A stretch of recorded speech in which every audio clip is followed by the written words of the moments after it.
Brampton ਅਤੇ Edmonton ਵੱਲੋਂ ਸਾਕਾ ਨਕੋਦਰ ਨੂੰ ਸਰਕਾਰੀ ਮਾਨਤਾ, 4 ਸਿੱਖ ਸ਼ਹੀਦਾਂ ਦੀ ਯਾਦ ਨੂੰ ਅੰਤਰਰਾਸ਼ਟਰੀ ਸਨਮਾਨ। AP ਵਰਲਡ ਹਿਸਟਰੀ ਦੀ ਕਿਤਾਬ ਵਿੱਚ ਸਿੱਖ ਧਰਮ ਬਾਰੇ ਛਾਪੀ ਗਲਤ ਜਾਣਕਾਰੀ 'ਚ ਹੋਵੇਗੀ ਸੋਧ। ਰਾਸ਼ਟਰਪਤੀ ਵੱਲੋਂ ਸਿੱਕਮ ਤੱਕ ਵਧਾਇਆ ਗਿਆ ਆਨੰਦ ਮੈਰਿਜ ਐਕਟ 1909।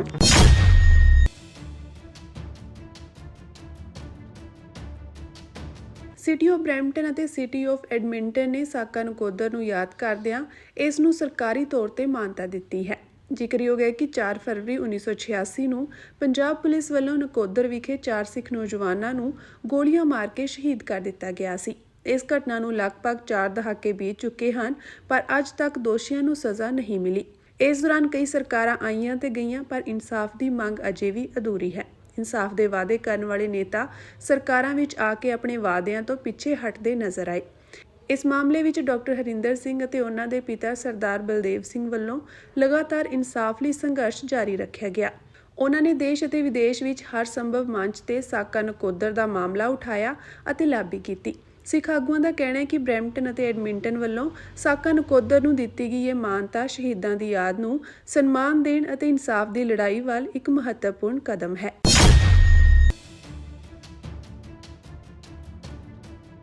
ਸਿੱਖ ਕੋਲੀਜਨ ਅਤੇ ਪਾਠ ਪੁਸਤਕ ਪ੍ਰਕਾਸ਼ਕ ਪਰਫੈਕਸ਼ਨ ਲਰਨਿੰਗ ਨੇ ਐਲਾਨ ਕੀਤਾ ਹੈ ਕਿ ਐਮਐਸਕੋ ਐਡਵਾਂਸਡ ਪਲੇਸਮੈਂਟ ਵਰਲਡ ਹਿਸਟਰੀ ਦੀ ਕਿਤਾਬ ਵਿੱਚ ਸਿੱਖ ਧਰਮ ਬਾਰੇ ਦਰਜ ਗਲਤ ਜਾਣਕਾਰੀ ਨੂੰ ਸੋਧਿਆ ਜਾਵੇਗਾ।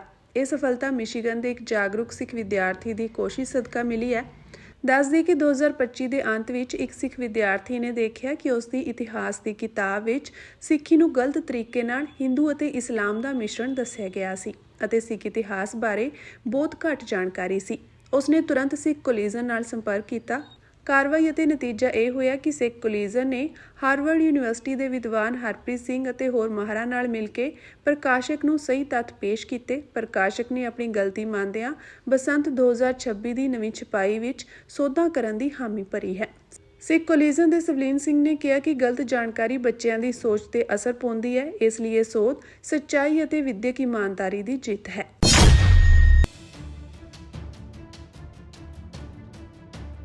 ਰਾਸ਼ਟਰਪਤੀ ਨੇ ਆਨੰਦ ਕਾਰਜ ਵਜੋਂ ਜਾਣੇ ਜਾਂਦੇ ਸਿੱਖ ਵਿਆਹ ਸਮਾਰੋਹਾਂ ਦੀ ਰਜਿਸਟ੍ਰੇਸ਼ਨ ਲਈ ਆਨੰਦ ਮੈਰਿਜ ਐਕਟ 1909 ਨੂੰ ਕੁਝ ਸੋਧਾਂ ਨਾਲ ਸਿੱਕਮ ਤੱਕ ਵਧਾ ਦਿੱਤਾ ਹੈ।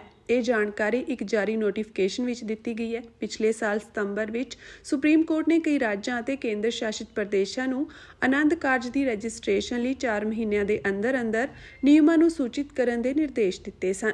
ਨੋਟੀਫਾਈ ਕੀਤੇ ਗਏ ਰਾਸ਼ਟਰਪਤੀ ਦੇ ਆਦੇਸ਼ ਵਿੱਚ ਕਿਹਾ ਗਿਆ ਕਿ ਸੰਵਿਧਾਨ ਦੀ ਧਾਰਾ 371F ਦੁਆਰਾ ਦਿੱਤੀਆਂ ਗਈਆਂ ਸ਼ਕਤੀਆਂ ਦੀ ਵਰਤੋਂ ਕਰਦੇ ਹੋਏ ਰਾਸ਼ਟਰਪਤੀ ਇਸ ਦੁਆਰਾ ਆਨੰਦ ਮੈਰਿਜ ਐਕਟ ਨੂੰ ਸਿੱਕਮ ਰਾਜ ਤੱਕ ਵਧਾਉਂਦੇ ਹਨ।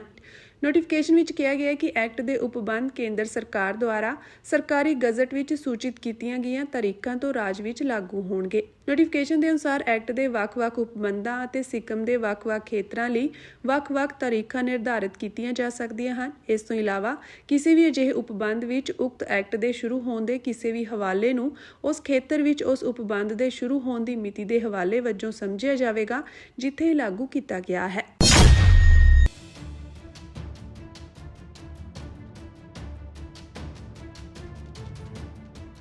ਸਰੀ ਦੀ ਮੇਅਰ ਬ੍ਰੈਂਡਾ ਲੋਕ ਸ਼ਹਿਰ ਦੇ ਪੰਜਾਬੀ ਭਾਈਚਾਰੇ ਦੇ ਕਾਰੋਬਾਰੀਆਂ ਨੂੰ ਮਿਲ ਰਹੀਆਂ ਫਿਰੌਤੀ ਦੀਆਂ ਧਮਕੀਆਂ ਦਾ ਮੁੱਦਾ ਲੈ ਕੇ ਦੇਸ਼ ਦੀ ਰਾਜਧਾਨੀ ਓਟਵਾ ਪਹੁੰਚ ਗਏ ਹਨ। ਉਹ ਫੈਡਰਲ ਸਰਕਾਰ ਤੇ ਇਸ ਗੱਲ ਲਈ ਜ਼ੋਰ ਪਾਉਣਗੇ ਕਿ ਫਿਰੌਤੀ ਨੂੰ ਸਿਰਫ ਕੁਝ ਸ਼ਹਿਰਾਂ ਤੱਕ ਸੀਮਿਤ ਨਾ ਸਮਝ ਕੇ ਇੱਕ ਕੌਮੀ ਸਮੱਸਿਆ ਵਜੋਂ ਦੇਖਿਆ ਜਾਵੇ ਅਤੇ ਇਸ ਦੇ ਸਥਾਈ ਹੱਲ ਲਈ ਦੇਸ਼ ਵਿੱਚ ਹੰਗਾਮੀ ਸਥਿਤੀ ਐਲਾਨੀ ਜਾਵੇ। ਮੇਅਰ ਨੇ ਪੀੜਤਾਂ ਨਾਲ ਵਾਪਰੀਆਂ ਸਾਰੀਆਂ ਘਟਨਾਵਾਂ ਦਾ ਪੂਰਾ ਵੇਰਵਾ ਫਾਈਲਾਂ ਦੇ ਰੂਪ ਵਿੱਚ ਤਿਆਰ ਕੀਤਾ ਹੈ, ਜੋ ਸਿੱਧਾ ਪ੍ਰਧਾਨ ਮੰਤਰੀ ਮਾਰਕ ਕਾਰਨੀ ਦੇ ਸਾਹਮਣੇ ਰੱਖਿਆ ਜਾਵੇਗਾ। ਉਨ੍ਹਾਂ ਸਪਸ਼ਟ ਕੀਤਾ ਕਿ ਜੇਕਰ ਕੇਂਦਰ ਸਰਕਾਰ ਨੇ ਸ਼ੁਰੂਆਤ ਵਿੱਚ ਹੀ ਇਸ ਰੁਝਾਨ ਨੂੰ ਗੰਭੀਰਤਾ ਨਾਲ ਲਿਆ ਹੁੰਦਾ ਤਾਂ ਹਾਲਾਤ ਅੱਜ ਇੰਨੇ ਨਾ ਵਿਗੜਦੇ। ਓਟਵਾ ਰਵਾਨਾ ਹੋਣ ਤੋਂ ਪਹਿਲਾਂ ਮੇਅਰ ਲੋਕ ਨੇ ਫਿਰੌਤੀ ਪੀੜਤਾਂ ਨੂੰ ਭਰੋਸਾ ਦਿਵਾਇਆ ਕਿ ਉਹ ਉਹਨਾਂ ਦੇ ਦਰਦ ਦੀ ਪੰਡ ਚੁੱਕ ਕੇ ਰਾਜਧਾਨੀ ਜਾ ਰਹੇ ਹਨ ਅਤੇ ਕਿਸੇ ਠੋਸ ਹੱਲ ਦੇ ਭਰੋਸੇ ਤੋਂ ਬਿਨਾਂ ਖਾਲੀ ਹੱਥ ਵਾਪਸ ਨਹੀਂ ਆਉਣਗੇ। ਇਸ ਦੌਰਾਨ ਉਨ੍ਹਾਂ ਸਰੀ ਤੋਂ ਚੁਣੇ ਹੋਏ ਪਾਰਲੀਮੈਂਟ ਮੈਂਬਰਾਂ ਦੀ ਚੁੱਪ ਤੇ ਡੂੰਘੇ ਦੁੱਖ ਅਤੇ ਹੈਰਾਨੀ ਦਾ ਪ੍ਰਗਟਾਵਾ ਵੀ ਕੀਤਾ। ਉਨ੍ਹਾਂ ਕਿਹਾ ਕਿ ਪਿਛਲੇ 1.5-2 ਸਾਲਾਂ ਤੋਂ ਚੱਲ ਰਹੇ ਇਸ ਗੰਭੀਰ ਮੁੱਦੇ ਬਾਰੇ ਕਿਸੇ ਵੀ ਸਾਂਸਦ ਨੇ ਕੇਂਦਰ ਸਰਕਾਰ ਤੇ ਦਬਾਅ ਨਹੀਂ ਬਣਾਇਆ, ਜਦਕਿ ਲੋਕ ਉਨ੍ਹਾਂ ਨੂੰ ਆਪਣੀਆਂ ਸਮੱਸਿਆਵਾਂ ਦੇ ਹੱਲ ਲਈ ਹੀ ਵੋਟਾਂ ਪਾਉਂਦੇ ਹਨ। ਮੇਅਰ ਨੇ ਆਪਣੀ ਦ੍ਰਿੜਤਾ ਦੁਹਰਾਉਂਦਿਆਂ ਕਿਹਾ ਕਿ ਚਾਹੇ ਉਨ੍ਹਾਂ ਨੂੰ ਉੱਥੇ ਕਿੰਨੇ ਹੀ ਦਿਨ ਰੁਕਣਾ ਪਵੇ, ਉਹ ਇਨਸਾਫ ਲੈ ਕੇ ਹੀ ਵਾਪਸ ਪਰਤਣਗੇ। ਰੂਸ ਤੇ ਅਮਰੀਕਾ ਦਰਮਿਆਨ ਪਰਮਾਣੂ ਹਥਿਆਰਾਂ ਨੂੰ ਲੈ ਕੇ ਹੋਇਆ ਸਮਝੌਤਾ ਅੱਜ ਖਤਮ ਹੋ ਗਿਆ ਹੈ। ਇਸ ਨਾਲ ਅੱਧੀ ਸਦੀ ਮਗਰੋਂ ਪਹਿਲੀ ਵਾਰ ਦੋ ਸਭ ਤੋਂ ਵੱਡੇ ਪਰਮਾਣੂ ਹਥਿਆਰਾਂ ਦੇ ਜ਼ਖੀਰਿਆਂ ਤੇ ਕੋਈ ਵੀ ਰੋਕ ਨਹੀਂ ਰਹੇਗੀ। ਸਮਝੌਤੇ ਦਾ ਭੋਗ ਪੈਣ ਨਾਲ ਨਵੇਂ ਪਰਮਾਣੂ ਹਥਿਆਰਾਂ ਦੀ ਦੌੜ ਲੱਗ ਸਕਦੀ ਹੈ, ਜਿਸ ਦਾ ਕਈ ਲੋਕਾਂ ਨੂੰ ਡਰ ਸਤਾ ਰਿਹਾ ਹੈ। ਇਸ ਦੌਰਾਨ ਪੋਪ ਲੀਓ ਨੇ ਰੂਸ ਅਤੇ ਅਮਰੀਕਾ ਨੂੰ ਅਪੀਲ ਕੀਤੀ ਹੈ ਕਿ ਉਹ ਇਹ ਸਮਝੌਤਾ ਨਵਿਆਉਣ। ਰੂਸੀ ਰਾਸ਼ਟਰਪਤੀ ਵਲਾਦੀਮੀਰ ਪੁਤਿਨ ਨੇ ਐਲਾਨ ਕੀਤਾ ਹੈ ਕਿ ਜੇ ਅਮਰੀਕਾ ਹਾਮੀ ਭਰੇ ਤਾਂ ਇਸ ਸਮਝੌਤੇ ਦੀਆਂ ਸ਼ਰਤਾਂ 1 ਸਾਲ ਹੋਰ ਮੰਨਣ ਲਈ ਤਿਆਰ ਹਨ। ਅਮਰੀਕੀ ਰਾਸ਼ਟਰਪਤੀ ਡੋਨਾਲਡ ਟਰੰਪ ਇਸ ਨੂੰ ਅੱਗੇ ਵਧਾਉਣ ਤੋਂ ਇਨਕਾਰੀ ਹਨ। ਵਾਈਟ ਹਾਊਸ ਦੇ ਅਧਿਕਾਰੀ ਨੇ ਆਪਣਾ ਨਾਮ ਨਸ਼ਰ ਨਾ ਕਰਨ ਦੀ ਸ਼ਰਤ ਤੇ ਕਿਹਾ ਕਿ ਟਰੰਪ ਵਾਰ-ਵਾਰ ਇਸ਼ਾਰਾ ਕਰ ਚੁੱਕੇ ਹਨ ਕਿ ਉਹ ਪਰਮਾਣੂ ਹਥਿਆਰਾਂ ਲਈ ਹੱਦ ਤੈਅ ਕਰਨ ਨਾਲ ਹਥਿਆਰ ਕੰਟਰੋਲ ਬਾਰੇ ਇਸ ਗੱਲਬਾਤ ਵਿੱਚ ਚੀਨ ਨੂੰ ਸ਼ਾਮਿਲ ਕਰਨਾ ਚਾਹੁੰਦੇ ਹਨ। ਅਧਿਕਾਰੀ ਨੇ ਕਿਹਾ ਕਿ ਟਰੰਪ ਇਸ ਬਾਰੇ ਆਪਣੇ ਹਿਸਾਬ ਨਾਲ ਫੈਸਲਾ ਕਰਨਗੇ। ਉਧਰ ਬੀਜਿੰਗ ਆਪਣੇ ਛੋਟੇ ਪਰ ਵੱਧ ਰਹੇ ਪਰਮਾਣੂ ਹਥਿਆਰਾਂ ਤੇ ਕਿਸੇ ਵੀ ਤਰ੍ਹਾਂ ਦੀਆਂ ਪਾਬੰਦੀਆਂ ਤੋਂ ਟਾਲ-ਮਟੋਲ ਕਰ ਰਿਹਾ ਹੈ। ਕ੍ਰੈਮਲਿਨ ਦੇ ਤਰਜਮਾਨ ਦਮਿਤਰੀ ਪੈਸਕੋਵ ਨੇ ਕਿਹਾ ਕਿ ਜੇਕਰ ਅਮਰੀਕਾ ਤੇ ਰੂਸ ਦੇ ਪਰਮਾਣੂ ਹਥਿਆਰਾਂ ਦੇ ਜ਼ਖੀਰੇ ਲਈ ਕੋਈ ਹੱਦ ਤੈਅ ਨਾ ਕੀਤੀ ਗਈ ਤਾਂ ਇਹ ਦੁਨੀਆ ਲਈ ਵਧੇਰੇ ਖਤਰਨਾਕ ਹੋਵੇਗਾ।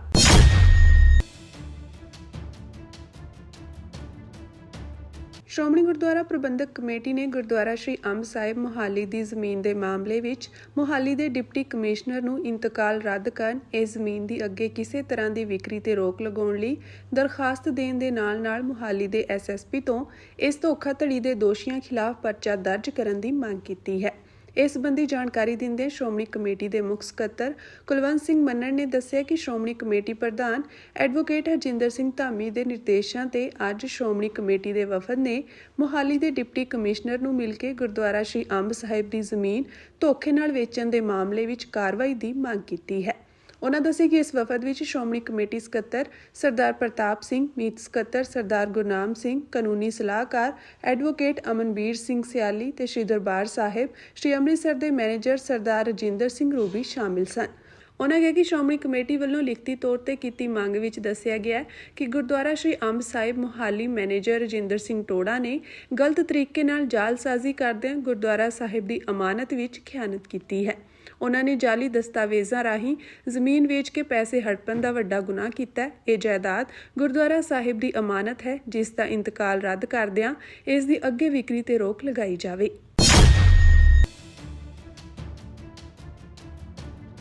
ਪੱਛਮੀ ਬੰਗਾਲ ਦੀ ਮੁੱਖ ਮੰਤਰੀ ਮਮਤਾ ਬੈਨਰਜੀ ਨੇ ਅੱਜ ਸੁਪਰੀਮ ਕੋਰਟ ਵਿੱਚ ਜ਼ੋਰਦਾਰ ਢੰਗ ਨਾਲ ਅਪੀਲ ਕੀਤੀ ਕਿ ਉਹ ਜਮਹੂਰੀਅਤ ਨੂੰ ਬਚਾਉਣ ਲਈ ਵੋਟਰ ਸੂਚੀਆਂ ਦੀ ਵਿਸ਼ੇਸ਼ ਵਿਆਪਕ ਸੋਧ ਵਿੱਚ ਦਖਲ ਦੇਵੇ।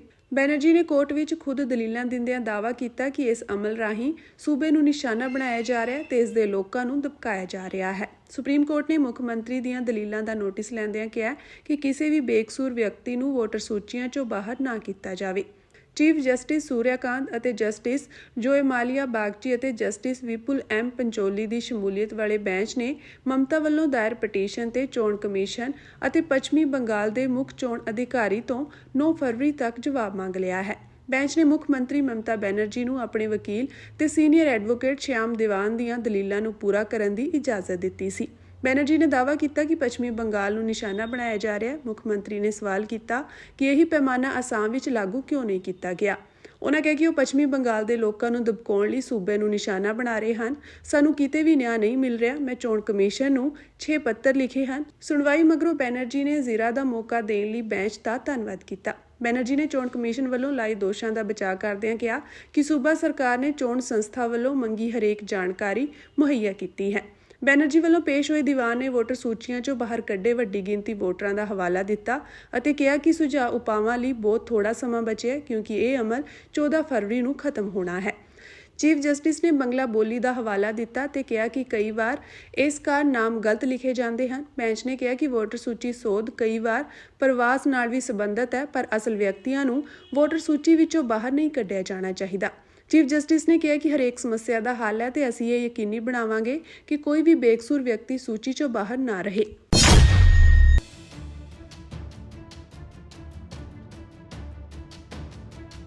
ਕ੍ਰੈਮਲਿਨ ਦੇ ਬੁਲਾਰੇ ਦਮਿਤਰੀ ਪੈਸਕੋਵ ਨੇ ਕਿਹਾ ਕਿ ਰੂਸ ਦੀ ਫੌਜ ਯੂਕਰੇਨ ਵਿੱਚ ਉਦੋਂ ਤੱਕ ਲੜਦੀ ਰਹੇਗੀ ਜਦੋਂ ਤੱਕ ਕੀਵ ਅਜਿਹੇ ਫੈਸਲੇ ਨਹੀਂ ਕਰਦਾ ਜਿਸ ਨਾਲ ਜੰਗ ਖਤਮ ਹੋ ਸਕੇ। ਰੂਸ ਦਾ ਰੁਖ ਅਟਲ ਹੈ ਅਤੇ ਇਹ ਗੱਲ ਯੂਕਰੇਨੀ ਅਤੇ ਅਮਰੀਕੀ ਦੋਵੇਂ ਵਾਰਤਾਕਾਰ ਜਾਣਦੇ ਹਨ। ਇਸ ਦੌਰਾਨ ਯੂਕਰੇਨੀ ਅਤੇ ਰੂਸੀ ਵਾਰਤਾਕਾਰਾਂ ਨੇ ਅੱਜ ਆਬੂ ਧਾਬੀ ਵਿੱਚ ਅਮਰੀਕਾ ਦੀ ਵਿਚੋਲਗੀ ਵਿੱਚ ਸ਼ਾਂਤੀ ਲਈ ਗੱਲਬਾਤ ਦਾ ਦੂਜਾ ਗੇੜ ਸ਼ੁਰੂ ਕਰ ਦਿੱਤਾ ਹੈ। ਇਸ ਦਾ ਮਕਸਦ ਦੂਜੇ ਵਿਸ਼ਵ ਯੁੱਧ ਮਗਰੋਂ ਯੂਰਪ ਦੀ ਸਭ ਤੋਂ ਵੱਡੀ ਜੰਗ ਨੂੰ ਖਤਮ ਕਰਨ ਲਈ ਚੱਲ ਰਹੀਆਂ ਕੋਸ਼ਿਸ਼ਾਂ ਨੂੰ ਅੱਗੇ ਵਧਾਉਣਾ ਹੈ। ਯੂਕਰੇਨ ਨੇ ਰੂਸ ਦੀ ਇਹ ਮੰਗ ਰੱਦ ਕਰ ਦਿੱਤੀ ਕਿ ਉਹ ਆਪਣੇ ਡੋਨਬਾਸ ਖੇਤਰ ਦਾ ਬਚਿਆ ਖੁਚਿਆ ਹਿੱਸਾ ਉਸ ਨੂੰ ਸੌਂਪ ਦੇਵੇ, ਜਿਸ ਤੇ ਮਾਸਕੋ ਦੀਆਂ ਫੌਜਾਂ 4 ਸਾਲਾਂ ਦੀ ਲੜਾਈ ਦੇ ਬਾਵਜੂਦ ਕਬਜ਼ਾ ਨਹੀਂ ਕਰ ਸਕੀਆਂ।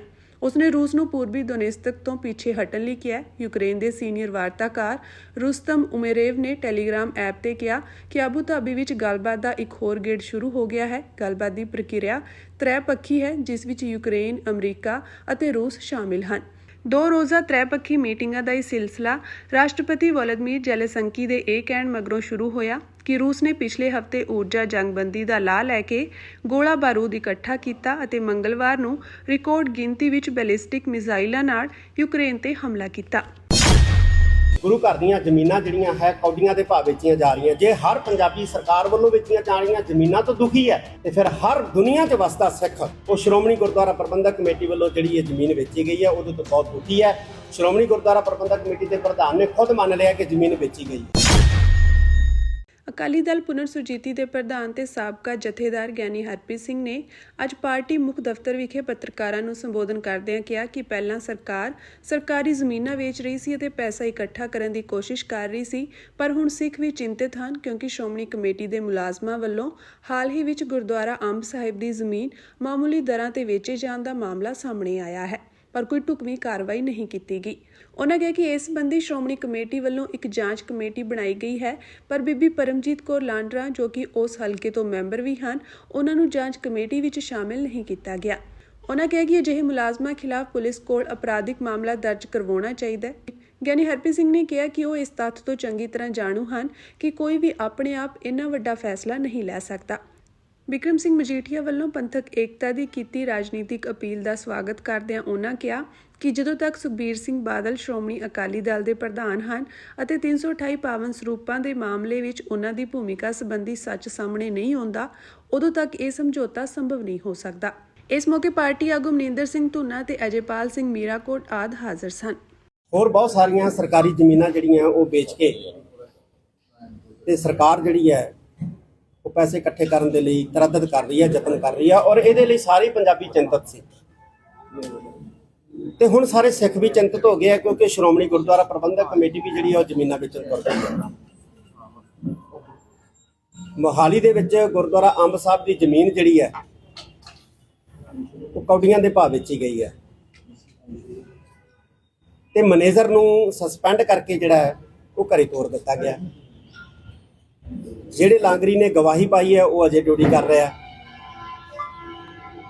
ਔਰ ਜਿਹੜੇ ਮੈਨੇਜਰ ਨੇ ਚਿੱਠੀ ਜਾਰੀ ਕੀਤੀ ਹੈ, ਅਧਿਕਾਰ ਦਿੱਤੇ ਆ ਕਿ ਇਹ ਜ਼ਮੀਨ ਵੇਚਣ ਦੇ ਅਧਿਕਾਰ ਜਿਹੜੇ ਆ ਤੈਨੂੰ ਦਿੱਤੇ ਜਾਂਦੇ ਆ, ਉਸ ਖਤਰ ਤੇ ਵੀ ਕੋਈ ਕਾਰਵਾਈ ਨਹੀਂ ਹੈ। ਤੁਹਾਨੂੰ ਚਿੱਠੀ ਦੇ ਦਿੰਦੇ ਆ, ਕਿਹਦੇ ਸਾਈਨ ਆ ਤੁਸੀਂ ਦੇਖ ਲਿਓ ਉਹ ਚਿੱਠੀ ਦੇ ਉੱਤੇ। ਤੇ ਹੁਣ ਇੱਕ ਕਮੇਟੀ ਬਣਾਈ ਜਾਂਦੀ ਹੈ, ਕਹਿੰਦੇ ਜੀ ਪੜਤਾਲੀਆ ਕਮੇਟੀ ਪੜਤਾਲ ਕਰੂਗੀ ਤੇ ਜਿਸ ਹਲਕੇ ਦੇ ਵਿੱਚ ਇਹ ਜ਼ਮੀਨ ਵੇਚੀ ਗਈ ਹੈ ਉਸ ਹਲਕੇ ਦੇ 2 ਮੈਂਬਰ ਨੇ, ਬੀਬੀ ਪਰਮਜੀਤ ਕੌਰ ਜੀ ਲਾਂਡਰਾ ਤੇ ਇੱਕ ਸਰਦਾਰ ਹਰਦੀਪ ਸਿੰਘ ਜੀ, ਤੇ ਉਸ ਕਮੇਟੀ ਦੇ ਵਿੱਚ ਦੋਨੇ ਹੀ ਮੈਂਬਰਾਂ ਨੂੰ ਜਿਹੜਾ ਉਹ ਸ਼ਾਮਲ ਨਹੀਂ ਕੀਤਾ ਗਿਆ। ਇਸ ਲਈ ਸ਼ਾਮਲ ਨਹੀਂ ਕੀਤਾ ਗਿਆ ਕਿਉਂਕਿ ਉਹਨਾਂ ਨੇ ਇਹਨਾਂ ਨੂੰ ਜਿਹੜਾ ਹੈ ਕਲੀਨ ਚਿੱਟ ਜਿਹੜੀ ਆ ਉਹ ਦੇਣ ਨਹੀਂ ਦੇਣੀ ਹੈ। ਤੇ ਕਿੱਡੀ ਜਿਹੜੀ ਹੈ ਇਹ ਘਿਨਾਉਣੀ ਤੇ ਘਟੀਆ ਕਿਸਮ ਦੀ ਹਰਕਤ ਹੈ ਕਿ ਗੁਰਦੁਆਰਾ ਦੀ ਜ਼ਮੀਨ ਜਿਹੜੀ ਹੈ ਉਹ ਵੇਚੀ ਜਾ ਰਹੀ ਹੈ। ਇੱਕ ਮੈਨੇਜਰ ਜੇ ਜ਼ਮੀਨ ਵੇਚਦਾ ਤੇ ਜ਼ਿੰਮੇਵਾਰੀ ਕਿਹਦੀ ਹੈ? ਤੇ ਮੈਂ ਸਿਪਾਹੀ ਸਾਹਿਬ ਨੂੰ ਤਾਂ ਕੁਝ ਨਹੀਂ ਕਹਿਣਾ ਕਿਉਂਕਿ ਸਿਪਾਹੀ ਤਾਂ ਸਿਪਾਹੀ ਹੁੰਦੇ ਆ ਤੇ ਜ਼ਿੰਮੇਵਾਰ ਤਾਂ ਕਮਾਂਡਰ ਹੈ ਤੇ ਕਮਾਂਡਰ ਜਿਹੜਾ ਇਸ ਵੇਲੇ ਉਹ ਭਗੌੜੇ ਦਲ ਦਾ ਆਗੂ ਬਣਿਆ ਹੋਇਆ ਜਿਹੜਾ ਪ੍ਰਧਾਨ ਹੈ। ਤੇ ਮੈਂ ਉਹਨੂੰ ਸਵਾਲ ਪੁੱਛਣਾ ਵੀ ਤੁਸੀਂ ਸ਼੍ਰੋਮਣੀ ਗੁਰਦੁਆਰਾ ਪ੍ਰਬੰਧਕ ਕਮੇਟੀ ਦੇ ਉੱਤੇ ਹਰ ਪ੍ਰਕਾਰ ਦੀ ਨਿਗਰਾਨੀ ਰੱਖ ਰਹੇ ਹੋ ਤੇ ਤੁਹਾਡੇ ਨੱਕ ਦੇ ਹੇਠ ਸ਼੍ਰੋਮਣੀ ਗੁਰਦੁਆਰਾ ਪ੍ਰਬੰਧਕ ਕਮੇਟੀ ਦੀਆਂ ਜ਼ਮੀਨਾਂ ਵਿਕ ਰਹੀਆਂ ਨੇ, ਮੁਲਾਜ਼ਮ ਵਿਕ ਰਹੇ ਨੇ।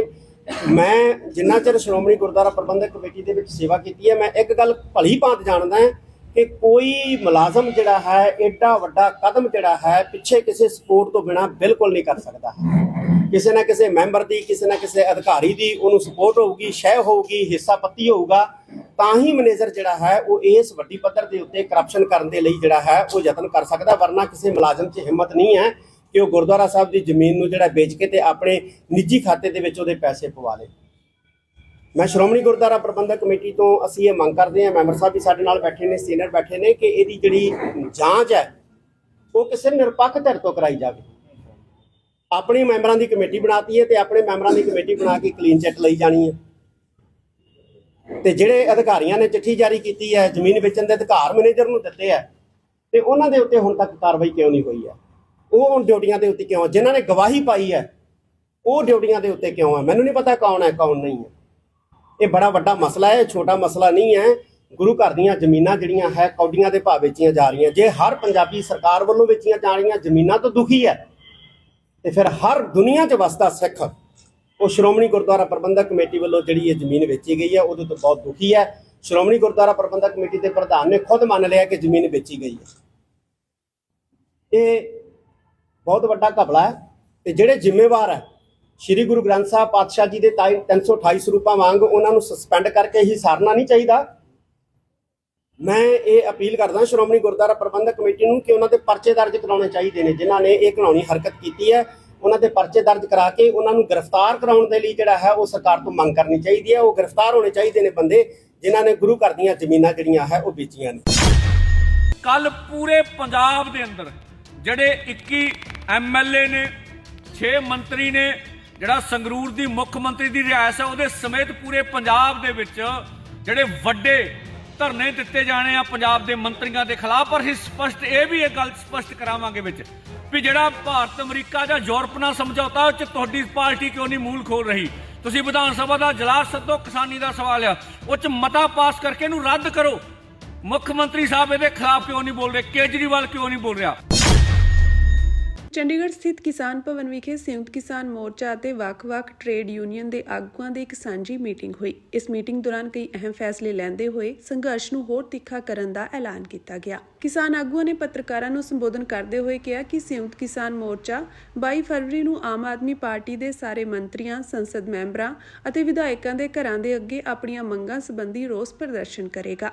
ਇਸ ਦੇ ਨਾਲ ਹੀ ਆਗੂਆਂ ਨੇ ਇਹ ਵੀ ਐਲਾਨ ਕੀਤਾ ਕਿ ਇਸੇ ਦਿਨ ਹੀ ਭਾਰਤੀ ਜਨਤਾ ਪਾਰਟੀ ਦੇ ਪ੍ਰਮੁੱਖ ਆਗੂਆਂ ਦੇ ਘਰਾਂ ਅੱਗੇ ਵੀ ਅਜਿਹੇ ਪ੍ਰਦਰਸ਼ਨ ਕੀਤੇ ਜਾਣਗੇ। ਆਗੂਆਂ ਨੇ ਐਲਾਨ ਕੀਤਾ ਕਿ 12 ਫਰਵਰੀ ਨੂੰ ਟ੍ਰੇਡ ਯੂਨੀਅਨ ਵੱਲੋਂ ਜੋ ਸਮੁੱਚੇ ਭਾਰਤ ਵਿੱਚ ਹੜਤਾਲ ਦੀ ਗੱਲ ਕੀਤੀ ਗਈ ਹੈ ਉਸ ਵਿੱਚ ਵੀ ਸੰਯੁਕਤ ਕਿਸਾਨ ਮੋਰਚਾ ਭਰਵਾਂ ਸਾਥ ਦੇਵੇਗਾ। ਦੇਸ਼ ਦੀ ਮੋਦੀ ਸਰਕਾਰ ਨੇ ਦੇਸ਼ ਦੇ ਕਿਸਾਨਾਂ ਦੀ ਪਿੱਠ 'ਚ ਮਾਰਿਆ ਛੁਰਾ ਔਰ ਇੱਕ ਵਾਰੀ ਫਿਰ ਜਿਹੜੇ 3 ਕਾਲੇ ਕਾਨੂੰਨ ਸੀ ਦੁਬਾਰਾ ਤੋਂ ਹੋਏ ਲਾਗੂ। ਲਗਭਗ 4-5 ਮਹੀਨੇ ਹੋ ਗਿਆ ਭਾਰਤ ਅਮਰੀਕਾ ਸਮਝੌਤਾ ਜਿਹਦੇ ਰੌਲੇ ਪੈ ਰਹੇ ਸੀ। ਇਹਦੋਂ ਪਹਿਲੋਂ ਜਿਹੜਾ ਵਾ ਯੂਰਪੀ ਯੂਨੀਅਨ ਨਾਲ ਭਾਰਤ ਯੂਰਪੀ ਯੂਨੀਅਨ ਦਾ ਸਮਝੌਤਾ ਹੋਇਆ ਜਿਹਦੇ 'ਚ ਸੇਬ ਤੇ ਨਾਖ ਦਾ ਜ਼ਿਕਰ ਆ। ਉਹ ਜ਼ੀਰੋ ਟੈਰਿਫ ਤੇ ਭਾਰਤ ਵਿੱਚ ਆਉਣੇ ਨੇ, ਹੋਰ ਖੇਤਰ ਵੀ ਖੋਲ੍ਹਿਆ ਗਿਆ ਹੈਗਾ। ਇਸ ਤੋਂ ਪਹਿਲੋਂ ਨਿਊਜ਼ੀਲੈਂਡ ਨਾਲ ਸਮਝੌਤਾ ਹੋਇਆ ਜਿਸ 'ਚ ਸੇਬਾਂ ਤੇ ਜਿਹੜਾ ਟੈਰਿਫ ਸੀ ਉਧਰੋਂ ਉਹ ਘਟਾ ਦਿੱਤਾ ਗਿਆ ਸੀਗਾ। ਆ ਜਿਹੜਾ ਅਮਰੀਕਾ ਨਾਲ ਸਮਝੌਤਾ ਵਾ, ਜਿਹੜੀ ਅਮਰੀਕਾ ਦੀ ਖੇਤੀਬਾੜੀ ਮੰਤਰੀ ਆ, ਉੱਥੋਂ ਦੀ ਸੈਕਟਰੀ ਆ, ਉਹਨੇ ਓਪਨਲੀ ਬੋਲਿਆ ਵੀ ਜੋ ਅਸੀਂ ਹੁਣ ਭਾਰਤ ਨਾਲ ਸਮਝੌਤਾ, ਸਾਡੇ ਮੁਲਕ ਦੇ ਜਿਹੜੇ ਅਮਰੀਕਾ ਦੇ ਵਿੱਚ ਜੋ ਕੁਝ ਖੇਤੀ 'ਚ ਪੈਦਾ ਹੋ ਰਿਹਾ, ਉਹਨੇ ਕਿਹਾ ਵੀ ਉਹ ਭਾਰਤ ਦੀ ਮੰਡੀ ਵਿੱਚ ਜ਼ੀਰੋ ਟੈਰਿਫ ਤੇ ਜਾ ਕੇ ਵਿਕੂਗਾ। ਉਹਨਾਂ ਖੁਸ਼ੀਆਂ ਮਨਾਈਆਂ ਵੀ ਸਾਡੇ ਕਿਸਾਨਾਂ ਦਾ ਬਹੁਤ ਵੱਡਾ ਫਾਇਦਾ ਹੋ ਗਿਆ। ਇਹ ਗੱਲ ਤਾਂ ਬਾਹਰ ਨਿਕਲੀਆਂ। ਇਸ ਵੇਲੇ ਦੇਸ਼ ਦੀ ਪਾਰਲੀਮੈਂਟ ਦਾ ਇਜਲਾਸ ਚੱਲ ਰਿਹਾ ਔਰ ਦੇਸ਼ ਦੀ ਪਾਰਲੀਮੈਂਟ 'ਚ ਕੁਝ ਨਹੀਂ ਪਤਾ ਹੈਗਾ। ਅਮਰੀਕਾ ਦਾ ਰਾਸ਼ਟਰਪਤੀ ਦੱਸਦਾ ਵਾ ਵੀ ਆਹ ਸਮਝੌਤਾ ਹੋ ਗਿਆ ਵਾ ਔਰ ਤੁਸੀਂ ਦੇਸ਼ ਵਾਸੀਓ ਇਹ ਵੀ ਸੁਣ ਲਓ ਜਿਹੜੇ ਕਹਿੰਦੇ ਭਾਰਤ ਨੂੰ ਬੜਾ ਫਾਇਦਾ ਹੋਊ। ਇਹ ਸਾਰੇ ਪੱਖਾਂ ਤੋਂ ਕਮਜ਼ੋਰ ਹੈ। ਜਿਹੜਾ ਪਹਿਲੋਂ ਅਸੀਂ ਇੱਥੋਂ ਉਹਨਾਂ ਨੂੰ ਨਿਰਯਾਤ ਕਰਦੇ ਸੀ ਉਹਦੇ ਤੇ 3.5% ਟੈਕਸ ਸੀਗਾ, ਹੁਣ 18% ਹੋ ਗਿਆ। ਫਿਰ ਵਾਹ ਕਰੀ ਜਾਂਦੇ ਆ ਭਾਈ, ਇਹ ਕਿੱਧਰੋਂ ਕਰੀ ਜਾਂਦੇ ਸਾਡੀ ਸਮਝ ਆ। ਆ ਜਿਹੜਾ ਉਧਰੋਂ ਆਉਂਦਾ ਸੀਗਾ ਉਹਦੇ ਤੇ ਅਸੀਂ 17% ਆਮ ਵਪਾਰ ਤੇ ਲਾਉਂਦੇ ਸੀ, ਹੁਣ ਉਹ ਜ਼ੀਰੋ ਹੋ ਗਿਆ। ਉਹਦੇ ਵਿੱਚ ਖੇਤੀਬਾੜੀ ਦੀਆਂ ਚੀਜ਼ਾਂ ਵੀ ਆ ਗਈਆਂ। ਪੂਰੀ ਤਰ੍ਹਾਂ ਦੇਸ਼ ਨੂੰ ਲਟਾ ਦਿੱਤਾ ਗਿਆ। ਔਰ ਪਿਊਸ਼ ਗੋਇਲ ਕੀ ਬੋਲ ਰਿਹਾ ਵੀ ਜਿਹੜੇ ਡੇਅਰੀ ਤੇ ਜਿਹੜਾ ਐਗਰੀਕਲਚਰ ਸੈਕਟਰ ਹੈ ਉਹ ਸੇਫ ਹੈਗਾ। ਸੇਫ ਕਾਹਦੇ 'ਚ ਹੈਗਾ? ਔਰ ਕਿਸੇ ਨੂੰ ਕੋਈ ਪਤਾ ਨਹੀਂ, ਉਹਦੇ ਤੱਥ ਦੇਸ਼ ਦੇ ਸਾਹਮਣੇ ਰੱਖੇ ਹੀ ਨਹੀਂ ਜਾ ਰਹੇ ਵੀ ਸਮਝੌਤਾ ਕਿਹੜੀ ਗੱਲ ਤੋਂ। ਦੇਸ਼ ਦੇ ਸਾਹਮਣੇ ਰੱਖੋ ਚੀਜ਼ਾਂ ਲਿਆ ਕੇ। ਤੁਸੀਂ ਮੁਲਕ ਵੇਚਣਾ ਸੀ, ਵੇਚਤਾ। ਸੋ ਹੁਣ ਪੰਜਾਬ ਦੇ ਦੇਸ਼ ਦੇ ਕਿਸਾਨਾਂ ਨੂੰ ਸੋਚ ਲੈਣਾ ਚਾਹੀਦਾ ਵੀ ਸਾਨੂੰ ਖੇਤੀ 'ਚੋਂ ਬਾਹਰ ਕੱਢਣ ਦਾ ਫੈਸਲਾ ਉਹਨਾਂ ਨੇ ਕਰ ਲਿਆ। ਹੁਣ ਕਰੋ ਤੇ ਮਰੋ ਦੀ ਪੋਜੀਸ਼ਨ ਆਉਣੀ ਆ। ਸਾਰਾ ਕੁਝ ਤੁਹਾਡੇ ਸਾਹਮਣੇ ਆ ਜਾਣਾ ਵਾ। ਹੁਣ ਘਰਾਂ 'ਚੋਂ ਨਿਕਲਣਾ ਪੈਣਾ ਵਾ। ਇਹਦੇ ਨਾਲ ਦੀ ਨਾਲ ਕੱਲ ਪੂਰੇ ਪੰਜਾਬ ਦੇ ਅੰਦਰ ਜਿਹੜੇ 21 ਐਮਐਲਏ ਨੇ 6 ਮੰਤਰੀ ਨੇ ਜਿਹੜਾ ਸੰਗਰੂਰ ਦੀ ਮੁੱਖ ਮੰਤਰੀ ਦੀ ਰਿਹਾਇਸ਼ ਹੈ ਉਹਦੇ ਸਮੇਤ ਪੂਰੇ ਪੰਜਾਬ ਦੇ ਵਿੱਚ ਜਿਹੜੇ ਵੱਡੇ ਧਰਨੇ ਦਿੱਤੇ ਜਾਣੇ ਆ ਪੰਜਾਬ ਦੇ ਮੰਤਰੀਆਂ ਦੇ ਖਿਲਾਫ। ਪਰ ਅਸੀਂ ਸਪਸ਼ਟ ਇਹ ਵੀ ਇਹ ਗੱਲ ਸਪਸ਼ਟ ਕਰਾਵਾਂਗੇ ਵਿੱਚ ਵੀ ਜਿਹੜਾ ਭਾਰਤ ਅਮਰੀਕਾ ਜਾਂ ਯੂਰਪ ਨਾਲ ਸਮਝੌਤਾ ਉਹ 'ਚ ਤੁਹਾਡੀ ਪਾਰਟੀ ਕਿਉਂ ਨਹੀਂ ਮੂਲ ਖੋਲ ਰਹੀ। ਤੁਸੀਂ ਵਿਧਾਨ ਸਭਾ ਦਾ ਇਜਲਾਸ ਸੱਦੋ, ਕਿਸਾਨੀ ਦਾ ਸਵਾਲ ਆ ਉਹ 'ਚ ਮਤਾ ਪਾਸ ਕਰਕੇ ਇਹਨੂੰ ਰੱਦ ਕਰੋ। ਮੁੱਖ ਮੰਤਰੀ ਸਾਹਿਬ ਇਹਦੇ ਖਿਲਾਫ ਕਿਉਂ ਨਹੀਂ ਬੋਲ ਰਹੇ, ਕੇਜਰੀਵਾਲ ਕਿਉਂ ਨਹੀਂ ਬੋਲ ਰਿਹਾ।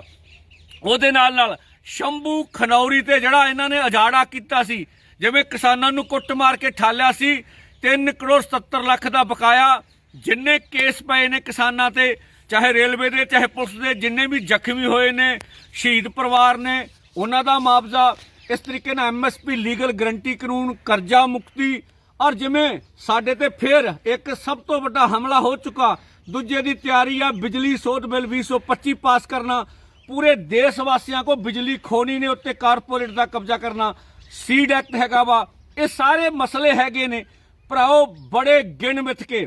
ਕੱਲ ਪੰਜਾਬ ਦੇ ਟੀਵੀ ਚੈਨਲਾਂ ਤੇ ਕਿੰਨਾ ਦੀ ਡਿਬੇਟ ਹੋਈ, ਹੁਣ ਗਵਰਨਰ ਸਾਹਿਬ ਮਾਰਚ ਕਰਨਗੇ। ਸੋ ਮੀਡੀਆ ਨੂੰ ਵੀ ਮੈਨੇਜ ਕੀਤਾ ਜਾ ਰਿਹਾ ਵੀ ਭਾਰਤ ਅਮਰੀਕਾ ਸਮਝੌਤਿਆਂ ਤੇ ਬਹੁਤੀ ਡਿਬੇਟ ਹੋਵੇ ਨਾ, ਸੋ ਬਹੁਤ ਤਰੀਕੇ ਨਾਲ ਕਿਸਾਨਾਂ ਮਜ਼ਦੂਰਾਂ ਦੇ ਮੁੱਦੇ ਨਾ ਹੋਣ। ਸੋ ਇਸ ਕਰਕੇ ਵੱਧ ਤੋਂ ਵੱਧ ਲੱਖਾਂ ਕਿਸਾਨਾਂ ਮਜ਼ਦੂਰਾਂ ਮਾਤਾਵਾਂ ਭੈਣਾਂ ਨੂੰ ਬੇਨਤੀ ਵੀ ਵੱਧ ਤੋਂ ਵੱਧ ਘਰਾਂ ਤੋਂ ਨਿਕਲੋ ਔਰ ਡਟ ਕੇ ਸਰਕਾਰਾਂ ਦਾ ਵਿਰੋਧ ਕਰੀਏ।